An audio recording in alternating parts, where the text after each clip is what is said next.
Hello everyone, my name is Anurag Singh. Welcome to Powerjaal academy. और इस video में हम लोग देखेंगे एक लेटेस्ट केस लॉ जिसका नाम है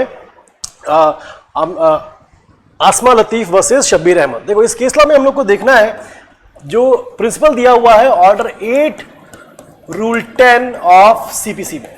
ठीक है, now order 8 rule 10 of CPC that tells you कि what are the consequences of non filing of the WS. ठीक है, एंड ऑर्डर 8 रूल 10 में जो भी लैंग्वेज दी हुई है वहां पर the non filing of WS,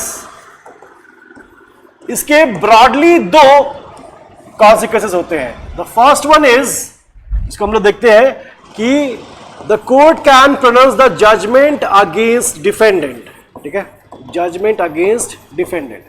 अब देखो यहां पर क्या होता है जजमेंट अगेंस्ट डिफेंडेंट में कि अगर उसने डब्ल्यूएस नहीं फाइल की तो ही एडमिट्स इट, वो एडमिशन हो जाता है, उसको डीम्ड एडमिशन हम लोग मान लेते हैं कि non filing of the WS is deemed admission. ठीक है, that is why the plaintiff can be entitled to the judgment. ठीक है, now the second one is any other order, any such order as the court deems fit, as the court deems fit. ठीक है, now एक बात याद रखना, इसका जो लैंग्वेज यहां पर यूज्ड है, any such order, not other, this is order, any such order as the court deems fit. इसमें याद रखना कि इसका मतलब ये नहीं कि कोर्ट जो चाहेगी वो ऑर्डर दे देगी। इसे भी हम लोग दो पार्ट में डिवाइड करते हैं। The first part is where the court orders ex parte proceedings. ठीक है,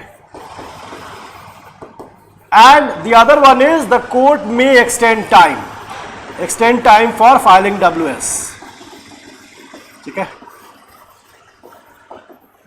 so such other order as the court deems fit, it does not mean कि कोर्ट कोई भी ऑर्डर पास कर देगी। नहीं, कोर्ट क्या करेगी, कोर्ट या तो एक्स पार्टे प्रोसीडिंग्स के लिए ऑप्ट करेगी या फिर कोर्ट बोलेगी कि आप WS के लिए और एक्स्ट्रा टाइम ले लो और वहां पर आप एक्स्ट्रा टाइम लेकर के and then you can file the WS। ठीक है, सो याद रखना The court actually has 3 choices। ठीक है, जहां पर क्या होगा, जजमेंट अगेंस्ट डिफेंडेंट आ सकती है, जजमेंट फोर्थ आ सकती है, या फिर कोर्ट एक्स पार्टे प्रोसीडिंग्स ले सकती है, या फिर court also can extend time. The most appropriate order is the court extending the time.